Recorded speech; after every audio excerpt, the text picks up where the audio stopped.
welcome back to this video again. So now I'm going to share Hindi pedagogy video series from question number first. Okay, so let's start this video.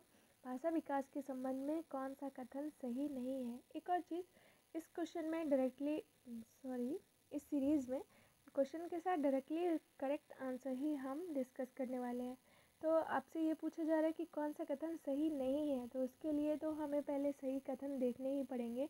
बड़ों का संपर्क भाषा विकास की गति को तीव्र कर देता है, बिल्कुल सही है।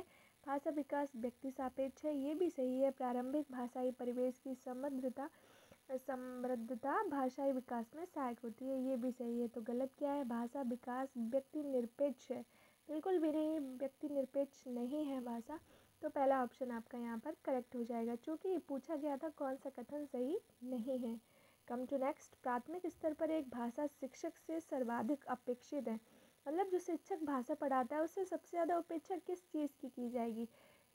कक्षा और कक्षा के बाहर बच्चों को भाषा प्रयोग के लिए प्रोत्साहित करना। मीन्स सपोज दैट, मान लीजिए कि अगर वो लैंग्वेज का है, मीन्स हिंदी लैंग्वेज मान लो, इंग्लिश लैंग्वेज मान लीजिए, ठीक है।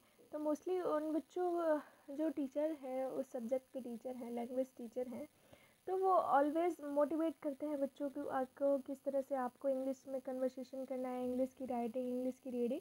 और उसी तरह से अगर हिंदी का टीचर है तो वो बच्चों को अच्छे से पाठ्य पुस्तक को पढ़ाना, कविताओं को लय के साथ पढ़ाना, कहानियों को भाव के साथ समझाना, तो वो सारी चीज़ें एक भाषा शिक्षक से अपेक्षित की जाती है, अपेक्षा होती है उनसे। तो यहाँ पर आपका ऑप्शन नंबर 3 करेक्ट हो जाएगा। कम टू थर्ड क्वेश्चन, प्राथमिक स्तर पर भाषा शिक्षण का उद्देश्य यह है। क्या उद्देश्य होता है प्राइमरी लेवल पर लैंग्वेज टीचिंग का? कि बच्चे विभिन्न स्थितियों में भाषा का प्रभावी प्रयोग कर सकें। मीन्स बच्चे जिस कंडीशन में लैंग्वेज का यूज़ कर रहे हैं उसका एक अपना इफेक्ट होना चाहिए, उस कंडीशन में भाषा का प्रयोग अच्छे से उन्हें कर पाना चाहिए, अपनी भावनाओं को अच्छे से व्यक्त कर पाना चाहिए। नेक्स्ट क्वेश्चन की बात करते हैं। वाइगोत्स्की के विचारों पर आधारित कक्षा में ... पर सबसे अधिक बल दिया जाता है। तो आपको ये देखना है कि किस चीज़ पर बल दिया जाता है? परस्पर अंतःक्रिया पर। में जो विचार हैं उन विचारों को प्रकट कर पाने के लिए उनकी परस्पर अंतःक्रिया बहुत ज़रूरी है। नेक्स्ट क्वेश्चन की बात करते हैं। बच्चों की मौखिक भाषा का सतत आकलन करने का सबसे बेहतर तरीका पूछ रहा है। तरीके तो बहुत सारे हो सकते हैं, लेकिन सबसे मोस्ट सुटेबल जो आपका मेथड होगा उसकी बात कर रहे हैं, तो वो है विभिन्न संदर्भों में बातचीत। नेक्स्ट क्वेश्चन की बात करते हैं। एकांकी पाठों का सर्वप्रमुख उद्देश्य क्या होता है? आप आई एम श्योर आप जानते ही होंगे कि एकांकी क्या होते हैं। वो नाटक जो हम सब ने कहीं ना कहीं बुक्स में लिखा हुआ देखा है, जिसका मतलब सब्जेक्ट जो है वो अलग से एक पूरा कथन कहता है, फिर अगला कैरेक्टर, फिर अगला, इसी तरह से। तो वो एकांकी एक नाटक की विधा होती है। तो आपसे ये पूछा जा रहा है कि उसका सर्वप्रमुख उद्देश्य क्या होगा? विभिन्न संदर्भों में संवाद बोलने की क्षमता का विकास। मीन्स कब गुस्सा दिखाना है, कब आपको प्यार से बोलना है ना, कब किसी को समझाना है, तो वो सारी चीज़ें अलग अलग कंडीशन में बोलना, वो संवाद हो गया। नेक्स्ट क्वेश्चन की बात करते हैं। भाषा प्रयोग की कुशलता संभव है। किस चीज़ में भाषा प्रयोग पॉसिबल हो पाएगा? अधिक से अधिक भाषा प्रयोग से। ऑब्वियस है कि जिस चीज़ को जितना आप यूज़ करोगे कहीं ना कहीं उसमें अच्छे से डेवलपमेंट हो ही जाएगा। नेक्स्ट क्वेश्चन की बात करते हैं। क्वेश्चन नंबर 8, भाषा क्या होती है? भाषा जीवन की विभिन्न स्थितियों को साधती है। बिल्कुल सही बात है कि भाषा जो है हर स्थिति को संभालती है। नेक्स्ट क्वेश्चन की बात करते हैं। एक भाषा शिक्षक के लिए सर्वाधिक महत्वपूर्ण है। जब सर्वाधिक किसी चीज़ के आगे लग जाए, सबसे ज़्यादा लग जाए, सबसे बेहतर लग जाए, तो हमें उन चारों ही ऑप्शन में मोस्ट सुटेबल आंसर को कंसीडर करना पड़ता है। मतलब कंडीशन तो सारी ही होंगी, लेकिन सबसे बेहतर कंडीशन को हमें सेलेक्ट करना पड़ता है। सो फर्स्ट ऑप्शन यहाँ पर आपका करेक्ट हो जाएगा कि बच्चों को भाषा प्रयोग के अवसर उपलब्ध कराना। कम टू क्वेश्चन नंबर 10, भाषा का प्रयोग जीवन के विभिन्न संदर्भों में होता है।